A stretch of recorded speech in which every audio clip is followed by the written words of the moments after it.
అండి ఉగాది అంటే అసలు ఏంటి, మెయిన్లీ దేనికోసం చేసుకుంటారు? పులుపు చేదు అని తెలుసుకోవాలి. ఉగాది ఉంది కదా, ఉగాదిలో ఎక్కువగా ఏమేమి కలుపుతారు ఉగాది పచ్చడి చేయడానికి?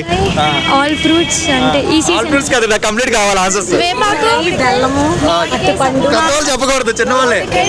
మామిడికాయలు, చింతపండు, పువ్వు, ఏ పువ్వు? వేపు, okay okay, minimum 5 items fast చెప్పాలి. వేపాకు, మామిడికాయ, పువ్వు, వేపాకు,